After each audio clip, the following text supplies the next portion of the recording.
माया में मूवमेंट के लिए हमें 3 या 4 टूल्स की ज़रूरत होती है, जिसमें सबसे पहले है सिलेक्शन, दूसरा है मूवमेंट, तीसरा रोटेशन और चौथा हमारे पास स्केल टूल है।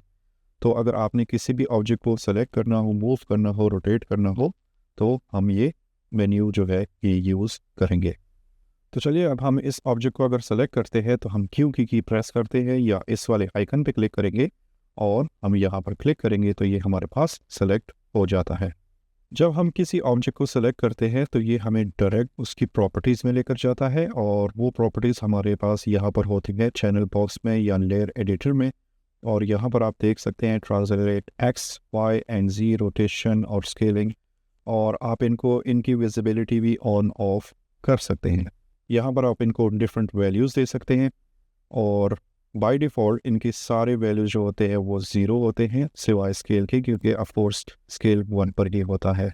जब ये 0 पर होते हैं तो ये सारे यहाँ पर जो भी ऑब्जेक्ट आपका होगा, जैसे हमारे पास ये टोरस है, तो ये बिल्कुल इस प्रोजेक्ट के सेंटर में है।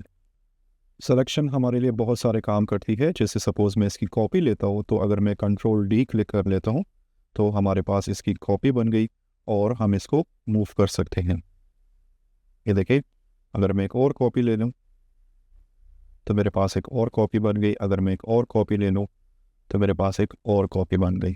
तो सिलेक्शन हम इनमें से कोई भी एक टोरस जो है वो सेलेक्ट कर सकते हैं। अगर आपने इन सबको इकट्ठे सेलेक्ट करना हो तो आप इस तरह अपने माउस को ड्रैग करें और इन सबको इकट्ठे भी सेलेक्ट कर सकते हैं। अगर आपने कोई एक चीज़ सेलेक्ट की हो और उसके साथ दूसरों को भी सेलेक्ट करना हो तो आप शिफ्ट की क्लिक करके और कहीं पर भी क्लिक करें, देखिए, तो उनके साथ वो भी सेलेक्ट हो जाएंगे। जो लास्ट सेलेक्टेड ऑब्जेक्ट होता है वो ग्रीन रहता है, जो पहले सेलेक्टेड होते हैं वो वाइट रहते हैं। देखिए, मैं अगेन करता हूँ शिफ्ट के साथ, तो इस तरह हम अपनी सिलेक्शन टूल को यूज़ कर सकते हैं। सिलेक्शन टूल जो है वो हमारे पास सिर्फ चीज़ों को सेलेक्ट करता है, बट हम उसमें कोई मूवमेंट नहीं डाल सकते। यहाँ पर देखिए, ये मैंने सेलेक्ट किया हुआ है, लेकिन मेरे पास ऐसा कोई टूल नहीं है जिसके थ्रू मैं इसको मूव कर सकूँ। तो मूवमेंट के लिए लेफ़्ट, राइट या अप, डाउन या जी एक्सेस में, फ्रंट एंड बैक में अगर वैसे मूवमेंट करनी हो तो हमारे पास एक और टूल है जिसको हम मूव टूल कहते हैं, और वो है हमारे पास मूव टूल, जिसका शॉर्टकट की W है। तो अगर आप इस पर क्लिक करें या कीबोर्ड से W की प्रेस करें तो ये वाला आइकन या ये वाले एक्सेस जो है ये आपके सामने आ जाते हैं। ये देखिए, जो रेड वाला होता है यहाँ से आप देख सकते हैं ये एक्स एक्सेस होता है, जो ग्रीन वाला होता है वो वाई एक्सेस है और जो ब्लू वाला होता है वो जी एक्सेस होता है। अब अगर मैं इनमें चेंजेस करूँ, सपोज मैं इस एक्सेस को ऐसे ड्रैग करूँ, तो ये देखिए यहाँ पर वैल्यूज़ पहले 0 थी, अब वो 2.521 हो गई। इस तरह अगर मैं इसको अप करूँ तो देखिए अब y की वैल्यू चेंज हो रही है। इस तरह अगर मैं इसको फ्रंट एंड बैक की तरफ ले जाऊँ तो ये देखिए हमारे पास ये z की वैल्यू चेंज हो गई है। तो इस तरह आप अपने ऑब्जेक्ट को जो है मूवमेंट दे सकते हैं। इसके अलावा हमारे पास कुछ और भी चीज़ें हैं, जैसे यहाँ पर ये कुछ बॉक्सेस से आपको नज़र आ रहे हैं, ये देखें। अब सपोज़ मुझे ये ऑब्जेक्ट यहाँ पर लाना हो इस कॉर्नर में, तो सिंपल ये तरीका भी सही है कि आप इस तरह ड्रैग करें और फिर इस तरह ड्रैग करें। लेकिन बास प्रोजेक्ट्स में आपके लिए ये पॉसिबल नहीं होगा, आपको डायरेक्ट ही इधर आना होगा। तो उसके लिए हमारे पास फिर ये कंट्रोल्स हैं, ये जो आपको नज़र आ रहे हैं, तो आप इन पे क्लिक करें और इनको इस तरह ड्रैग करें, ठीक है। और इसके अलावा आप अगर इन पे क्लिक करें तो आप इनको इस तरह भी ड्रैग कर सकते हैं। तो ये जो डिफरेंट आइकन्स हैं ये कहाँ पर यूज़ होते हैं, ये जब आपने 2 एक्सेस पे चेंजेस करनी हो या 2 एक्सेस में मूवमेंट करनी हो तो आपके पास ये वाले जो बॉक्सेस से बने हुए हैं आप इनको यूटिलाइज कर सकते हैं। इसके बाद हमारे पास जो दूसरा टूल है वो है हमारे पास रोटेशन। अगर आप इस पर क्लिक करेंगे, ई इसका शॉर्टकट की है, अगर आप कीबोर्ड से ई की प्रेस करते हैं तो आपके पास रोटेशन का टूल आ जाएगा। तो मैं इस पर क्लिक कर लेता हूँ और ये देखिए ये मेरे पास रोटेशन का टूल जो है वो आ गया है और यहाँ पर मैं अपने ऑब्जेक्ट्स को रोटेट कर सकता हूँ। ये देखिए यहाँ पर रोटेशन की जो वैल्यू है वो चेंज हो रही है। अगर मैं इनको इस साइड पे रोटेट करूँ या जी एक्सेस में रोटेट करूँ या वाई एक्सेस में रोटेट करूँ तो ये सारी चीज़ें हम इसमें कर सकते हैं। और यहाँ पर कुछ आपको बिल्कुल ग्रे कलर की कुछ लाइंस भी नज़र आ रहे होंगे। तो ये अगर डबल एक्सेस जिस तरह हम मूवमेंट में कर रहे थे एक्स वाई में या जी वाई में या जी एक्सेस में, तो उस तरह यहाँ पर भी कुछ आपके पास कुछ ग्रे कलर के लाइंस है, आप इनको भी यूटिलाइज कर सकते हैं और आप डिफरेंट एक्सेस में जो है अपने चेंजेस कर सकते हैं। ये देखें, और अगर सपोज मैं इस टॉप वाले को करूँ तो ये सब की एक्सेस जो है और हर तरफ ये चेंजेस हमारे लिए कर रहा है। तो इस तरह हम अपने रोटेशन की टूल को यूज़ करते हैं। इसके बाद हमारे पास आता है स्केल का टूल। तो स्केल का टूल थोड़ा सा इंटरेस्टिंग है। अगर हम इस पर क्लिक करें और इस ऑब्जेक्ट को हम सेलेक्ट करें और इसका जो शॉर्टकट की है वो है आर, कीबोर्ड से आप इसको क्लिक करें और यहाँ पर आएँ और अब हम देखते हैं कि स्केल में हम क्या कर सकते हैं। तो अगर इस चीज़ को हमने यूनिफॉर्मली स्केल करना हो, यूनिफॉर्मली मतलब कि हम एक साथ इसको बड़ा करना चाहते हैं, तो आप इस सेंटर वाले जो येलो आइकन है, आप ये जो येलो बॉक्स है, आप इस पर क्लिक करेंगे और माउस को ड्रैग करेंगे तो ये देखें, ये एक साथ सारा इसका जो स्केल है वो बड़ा या छोटा हो रहा है। अगर हम इनके डिफरेंट एक्सेस को चेक करें, जैसे मैं इस वाई को चेक करता हूँ तो ये देखिए ये फिर इस तरह स्केल हो रहा है। अगर मैं एक्सेस में करूँ या जी एक्सेस में करूँ तो हमारे पास एक और शेप जो है वो बन रही है। इस तरह इसमें भी डबल एक्सेस आप यूज़ कर सकते हैं, जैसे एक्स और वाई को मैं यूज़ करता हूँ या जी और एक्स को मैं यूज़ करता हूँ, तो आप ऐसे भी ये देखिए अब ये है एक्स और वाई की चेंजेस इकट्ठे, आप यहाँ से भी वैल्यूज़ में देख सकते हैं। इस तरह हमारे पास ये वाला है जी और वाई, इस तरह ये वाला है एक्स और जी। तो ये हमारे पास डिफरेंट टूल्स है जो मेन हम मूवमेंट के लिए यूज़ करते हैं, जिसमें सबसे पहले था सिलेक्शन, फिर था मूवमेंट, फिर था रोटेशन और फिर था स्केल। अब देखिए यहाँ पर मैं स्केल के मोड में हूँ इस वक्त, ठीक है। और अब अगर मैं स्केल से निकलकर वापस सिर्फ इस ऑब्जेक्ट को सेलेक्ट करना चाहता हूँ तो फिर कैसे मैं जाऊँगा, मैं कीबोर्ड से क्यू की की क्लिक करूँगा या इस आइकन पे क्लिक करूँगा, तो अब मैं वापस सिलेक्शन मोड में आ गया। ये जो यहाँ पर मैं चेंजेस कर रहा हूँ मूवमेंट की या रोटेशन की या स्केलिंग की, तो यही सेम चेंजेस आप यहाँ से भी कर सकते हैं। स्केल का मैं वापस 0 कर देता हूँ, सपोज मैं इनको 0 कर देता हूँ, ये देखिए बिल्कुल 0 हो गया। लेकिन अगर आपको याद हो स्केल हमारे पास 1 था तो हमने इसको वापस 1 कर दिया। और अब अगर ये सारी कंट्रोल्स मैं यहाँ से कंट्रोल करना चाहता हूँ तो आप यहाँ पर आए और इस 0 के ऊपर अगर आप माउस को ले आएंगे तो आपका ये आइकन चेंज हो जाता है। तो आप इस तरह ड्रैग करके माउस को मूवमेंट दे सकते हैं, अप एंड डाउन मूवमेंट दे सकते हैं और जेड एक्सेस पे आप मूवमेंट दे सकते हैं, या सिंपली आप यहाँ पर कोई वैल्यू भी टाइप कर सकते हैं। जैसे मैं यहाँ पे 5 कर दूँ और यहाँ पर मैं 10 कर दूँ और यहाँ पर मैं 3 कर दूँ, ये देखिए यहाँ से भी आप मूवमेंट को कंट्रोल कर सकते हैं। हालांकि यहाँ पर मेरे पास इस वक्त जो आइकन सेलेक्ट है वो स्केल का है, लेकिन यहाँ पर जो चैनल बॉक्स है यहाँ पर मैं उनकी मूवमेंट की वैल्यूज़ चेंज कर रहा हूँ, इसलिए हमारे पास उसकी मूवमेंट की वैल्यूज़ जो है वो चेंज हो रही है। अब मैं इनको वापस 0 कर देता हूँ। अगेन हमारे पास नीचे यहाँ पर रोटेशन है, रोटेशन को भी आप सेम वैसे ही डील कर सकते हैं।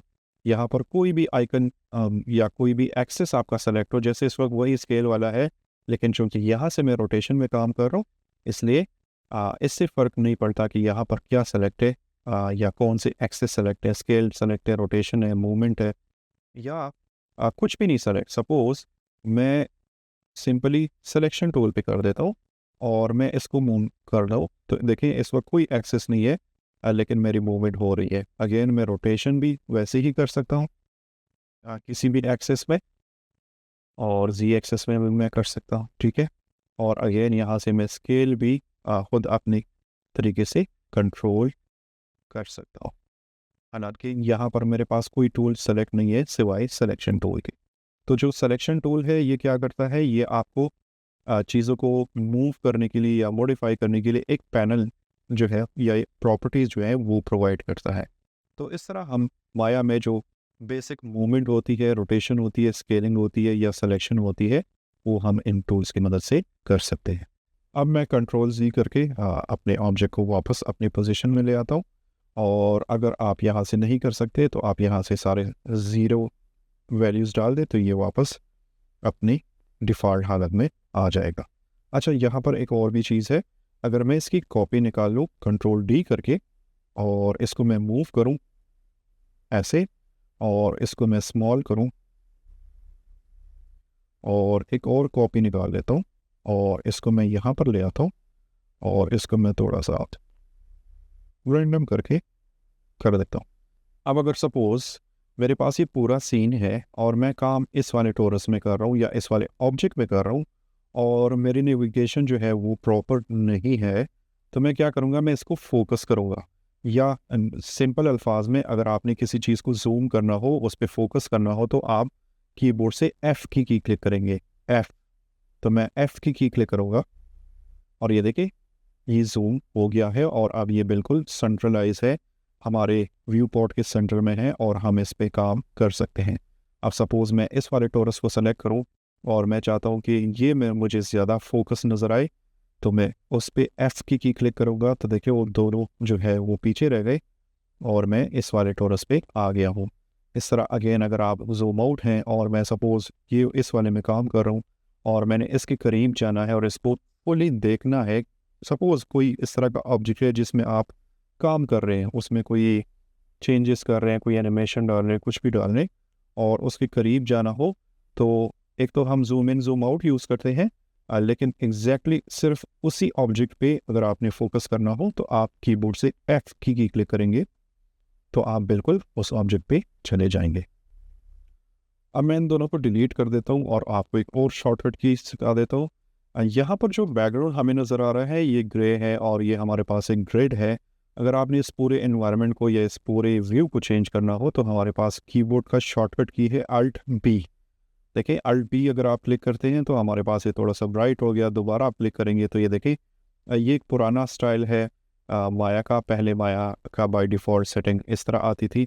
Alt B दोबारा क्लिक करें तो देखिए अब पूरा एनवायरनमेंट हमारा ब्लैक हो गया। फिर Alt B क्लिक करें तो वापस हम अपनी ग्रे पोजीशन पे आ गए। तो मैं आपके सामने जल्दी दोबारा करता हूँ Alt B।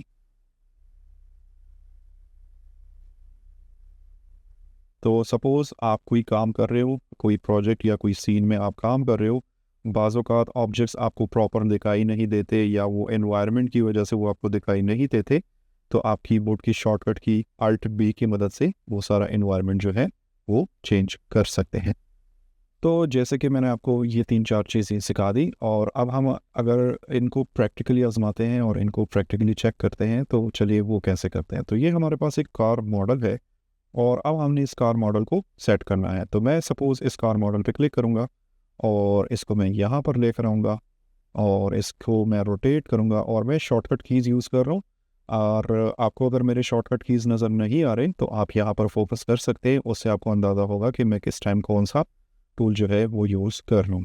मैं कोशिश करूँगा कि यही से यूज़ करूँ ताकि आपको समझ में आए। तो अब ये कार मेरा है, इसको मैंने पोजीशन पहले मैंने इसकी चेंज कर दी, ठीक है, और अब इसकी रोटेशन में चेंज कर देता हूँ ऐसे। ये देखिए हमारे पास ये कार थोड़ी सी स्ट्रेट हो गई और आप यहाँ से भी देख सकते हैं अगर यहाँ पर वैल्यूज़ सही नहीं है तो आप यहाँ से भी वो चीज़ें चेंज कर सकते हैं। ये देखिए मैंने 0 कर दी तो ये बिल्कुल सेंट्रलाइज हो गया, ये बिल्कुल सेंटर में हो गया और इसकी रोटेशन जो है वो भी बिल्कुल परफेक्ट हो गई। अब हमारे पास ये टायर्स हैं, अगर मैं इन टायर्स को यहाँ पर नज़दीक लाता हूँ तो मैं जाऊँगा मूव टूल पे और पहले इस टायर को मैं यहाँ पर लेकर आऊँगा और फिर इसको मैं रोटेट करूँगा। तो ये वाला टूल सेलेक्ट करूँगा और इसको मैंने ऐसे रोटेट कर दिया, ठीक है। और अगर आपको समझ नहीं आ रही कि यहाँ पर रोटेशन परफेक्ट है या नहीं है तो आप यहाँ से वैल्यूज़ को 0 भी कर सकते हैं, ठीक है, और इसको भी 0 कर दें।